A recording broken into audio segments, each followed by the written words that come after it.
Now, next we're going to speak about the STP Security Toolkit. We're just going to speak about the options in there. Per the exam, you only have to know about the features, don't need to know how to implement them. If you want to know how to implement those features, I've implemented what we're about to speak next in the CCNP bootcamp class. So for that reason, because you can find the videos in there, the implementation part, I'm just going to speak about those capabilities in here. I'm going to explain them. So STP attacks, it means that an attacker is going to connect an unauthorized switch to the network in order to influence the STP active forwarding path. Of course, before we continue, as I stated throughout the class and in general, if you properly want to understand a lot of security problems, you need very good routing and switching knowledge. To properly understand the STP toolkit, and of course we do it here at the CCNP level, not at the CCI level, you need to understand how STP works very good, which is not like as easy as it might seem like. The scope of STP is easy, but the internals of STP is not that easy. Either way, so the attacker connects an unauthorized switch to the network, and we have a couple of types of attacks. One way is that the STP active forwarding path is affected, and the attacker receives a copy of user traffic from the network. Like, what I mean by that is the following. If, for example,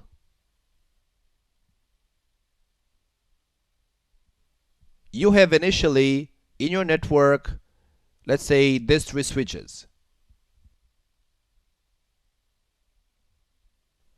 which are connected like that, and STP is switch 1, switch 2, switch 3.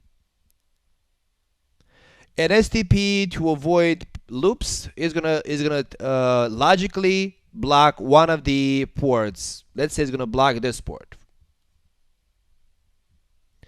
Now what happens is that the attacker, which means traffic flows from a host connected to switch 2 to a host connected to switch 3, is going to flow like this. It cannot flow directly between switch 1 and switch 3 because this port is blocked on switch 3's side. What can happen is that the attacker can bring in a malicious unauthorized device in the network, connected, for example,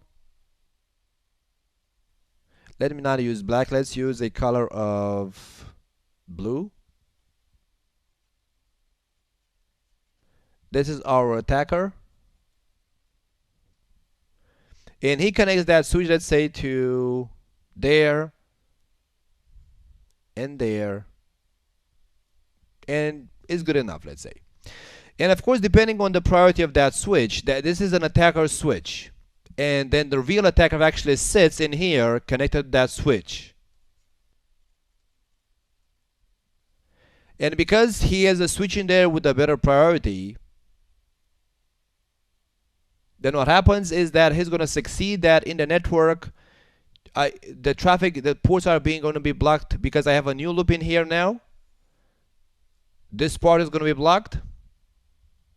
And pretty much I stopped all loops in there.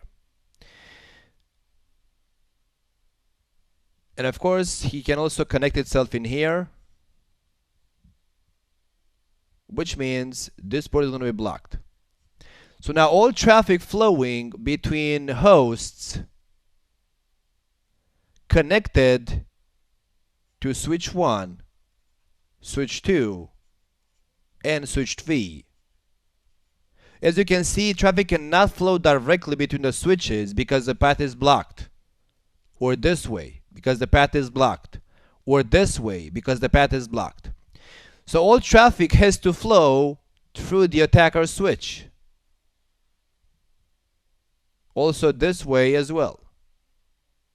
And of course the attacker is going to have enough knowledge in there so that all traffic between the hosts in the network are going to travel to this attacker switch. And you can imagine that the attacker is going to actually grab his hands on all that traffic. So that's one kind of attack, that the attacker receives a copy of all traffic in the network. Or the second type of attack is going to be that if those links in there were like 110 gig links, all of them, between my switches, so all the red links are 100 gigs per second links, but then the attacker connects links of 1 gig per second. Initially, the active forwarding path before the attacker came in was on the 100 gig links between the hosts in the network. But now, because of that switch is connected, all traffic between the hosts in different switches is going to flow on the lower speed links of 1 gig. So that's going to create a bottleneck in the network. Regardless of that, this is not a good thing, and we want to prevent this from happening. A question from Matthew states, Christian, am I right in thinking that traffic in switch topology does not have to go via root bridge? It depends. So between two devices, so it really depends, as I stated. Like, for example, so, and before I give you this example, it's always, and I know this may become frustrating, but whatever question you put in there, I'm never going to have like one answer. Usually, because this is a CCNP class, I give you one answer, but in general, it depends. Everything depends. So there's no straight answer to a question. It depends on a network design, architecture, setup in there. Like, for example, if I have this setup in here,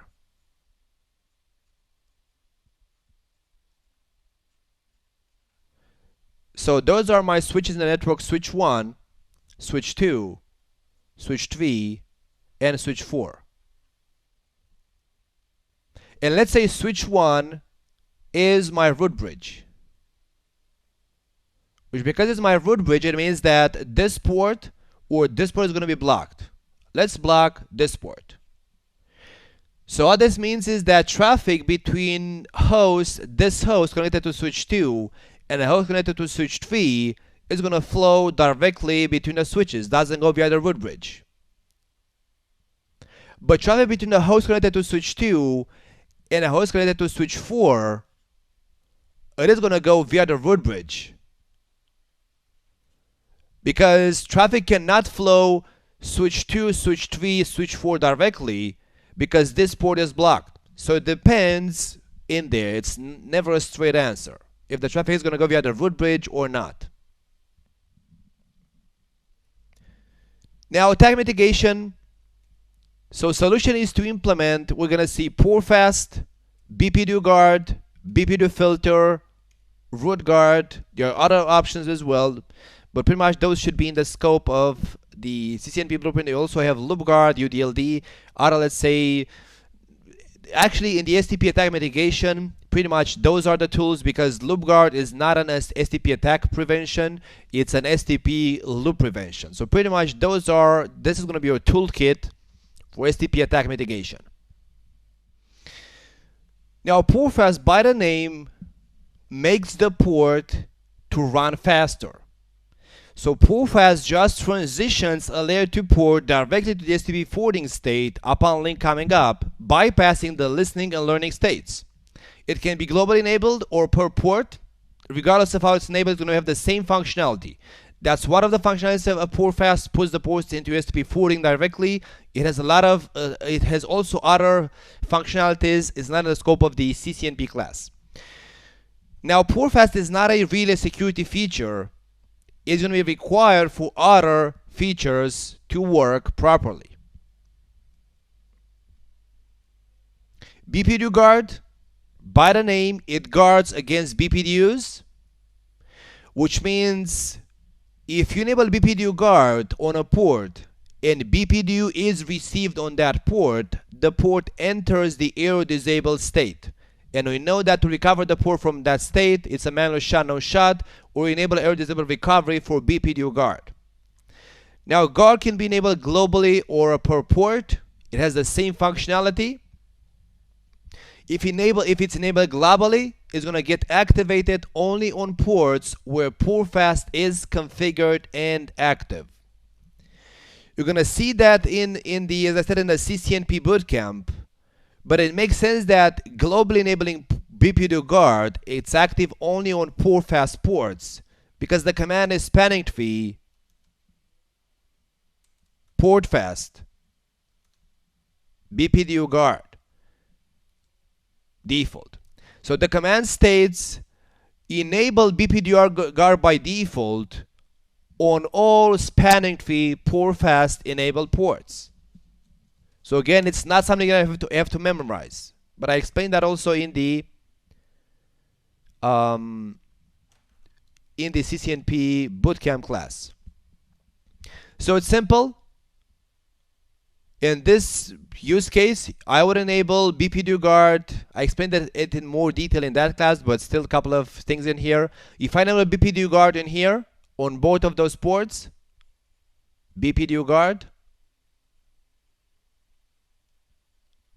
then if PCA becomes an attacker and starts sending me some STP packets, I'm going to instantly put that port into a disabled state. Likewise, if somebody removes router 1 from the network and plugs in a switch in there to try to do some kind of attacks, which means the switch is going to send me a BPDU, as soon as switch 1 receives a BPDU inbound on a guard enabled port, it's going to likewise put a port into error disabled state. It's going to logically shut it down.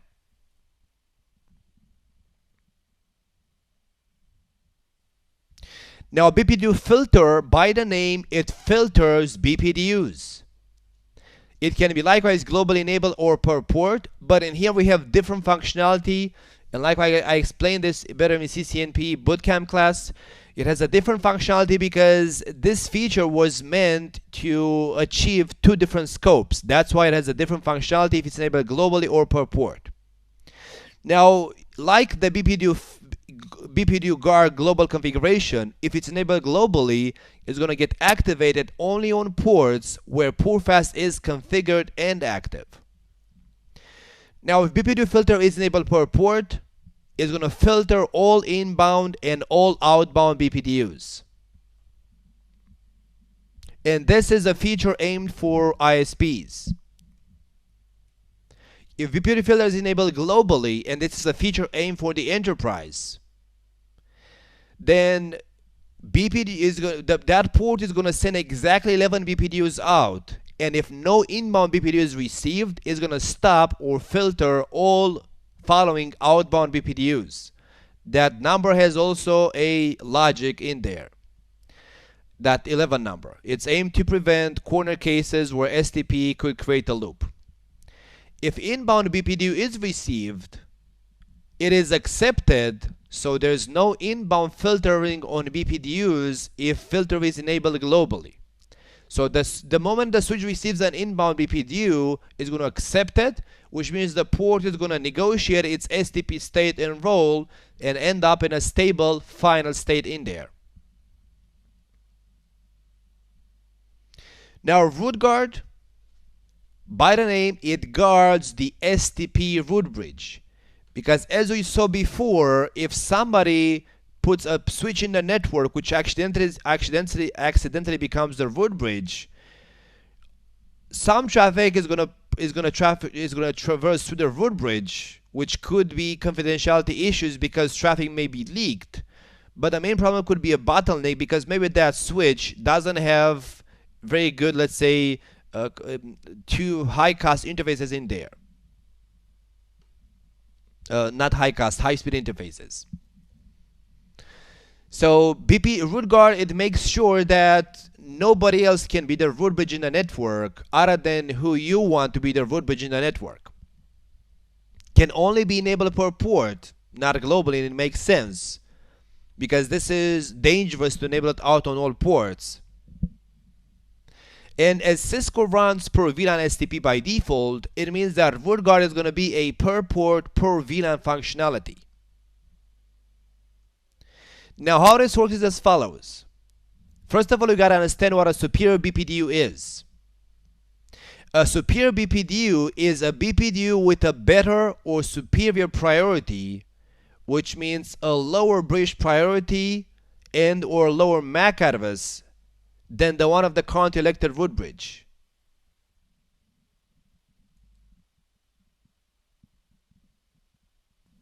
And give me just a couple of seconds in here.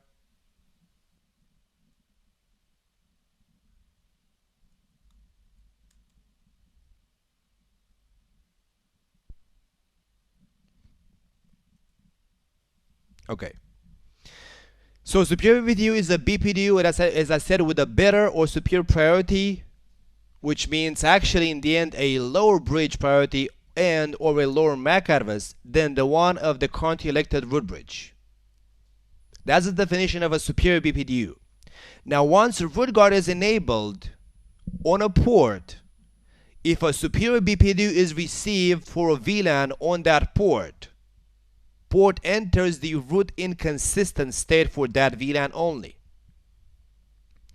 The port is going to be self-recovered, so there's no need to put something special in there to recover the port as soon as the superior BPDU is no longer received.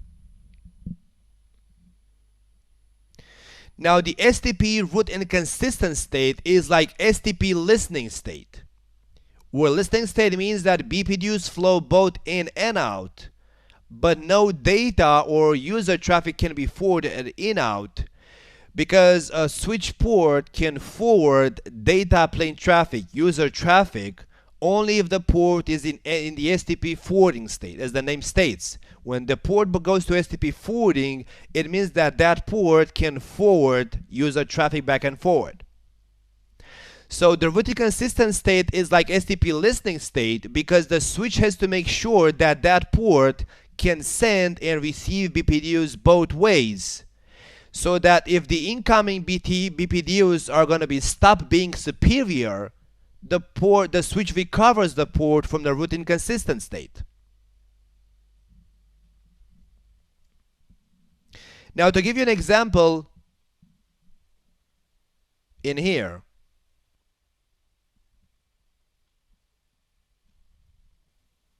in a regular design where you would have your distribution switches, let's say the distribution switches,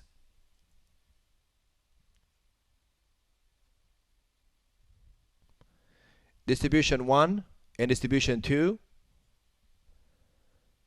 which are redundantly connected to the access switches.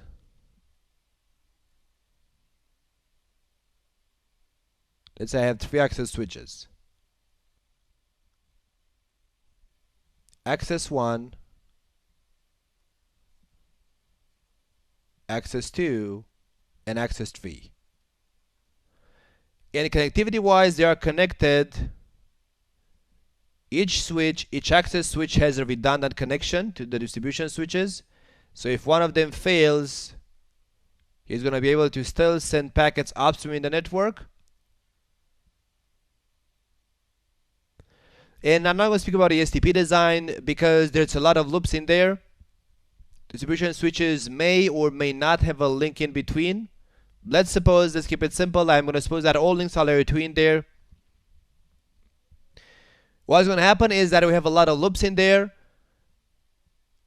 Each switch has to break the loop. So let's say that I'm gonna consider this link to be logically blocked, this link to be logically blocked, and this link to be logically blocked as well, to break all loops back and forward. And distribution switch 1 is going to be my root bridge, like my primary root bridge, and switch 2 is going to be my backup root bridge. Of course, there is no such thing as a primary and backup root bridge, but given the configured priorities, I know that if distribution switch 1 fails, distribution switch 2 is going to become the root bridge. So that's my configuration. So because this is how I want traffic to work, and I don't want any of the access switches to become root bridges, Or maybe somebody, instead of connecting a host, it can connect a switch in here, with a better priority, and this may become the root bridge, because I don't want that to happen. What I'm going to configure on the distribution switches, on all the downstream ports facing the access switches, I'm going to configure the root guard capability. Which means that now if anyone replaces the switches, any of those switches, with one switch that has a better, superior priority, a superior BPDU than the current root bridge priority, or if somebody comes in here and connects likewise a rogue switch, which has a better priority, which means he could become the root bridge. So this is a rogue switch in here. Somebody connects a rogue switch.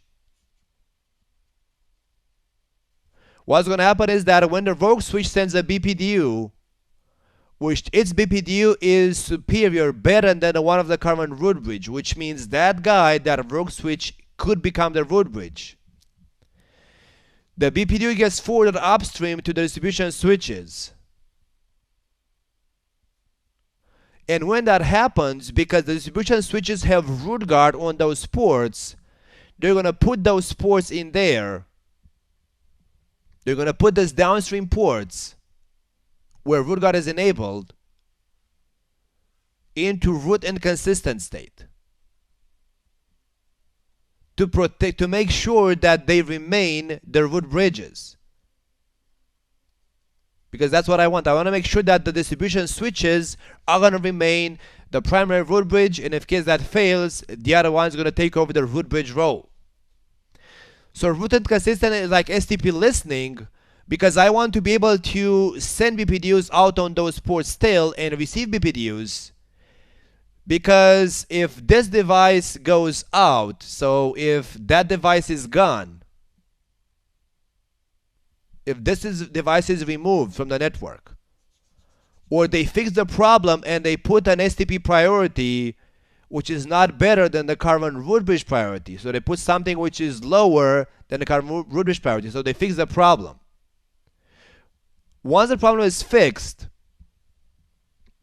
so assuming that was not a rogue switch but just a regular switch but accidentally had a better priority than the current root bridge priority, then when this switch is going to send now not a superior BPDU, but a less superior BPDU, which he states, I just want to speak STP. When the distribution switches receive that BPDU on those ports which became root inconsistent, because now the distribution switches are saying, oh, so that guy no longer wants to be the root bridge, he changed his mind, then distribution switches are gonna remove those ports from root inconsistent and start negotiating the port roles as via the regular STP mechanism. Okay. There's a question from Matthew. Can we have BPDU guard and filter configured at the same time? Yes, but if you understood what I said before, and I highly recommend you to look in the CCNP bootcamp class, it's a yes, but it depends, as usual.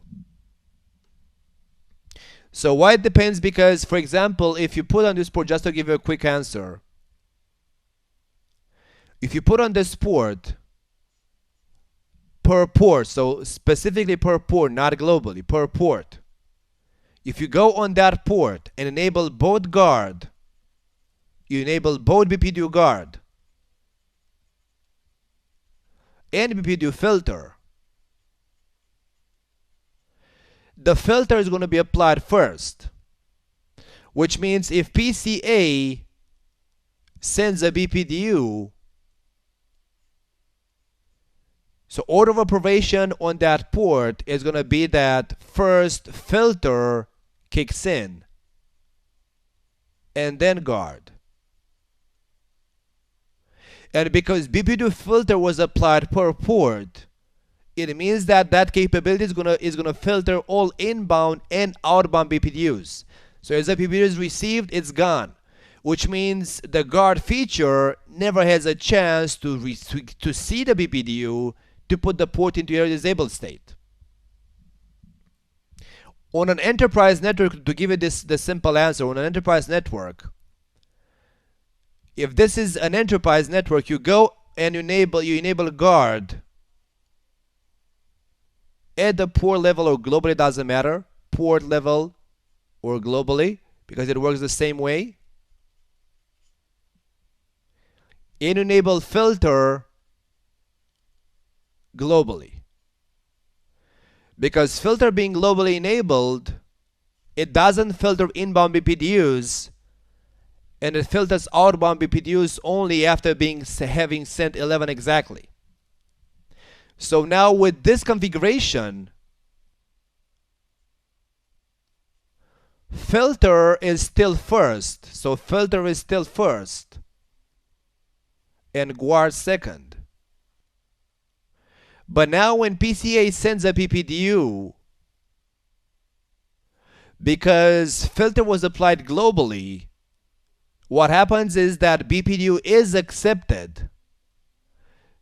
The filter capability disappears because the BPDU filter gets disabled as soon as the BPDU is being received, and then the BPDU reaches the guard, where the guard is going to put the port into error disabled state. So this is a valid configuration for the enterprise. Guard enabled and filter enabled globally, not per port. But I explained this in more details in the CCNP bootcamp class.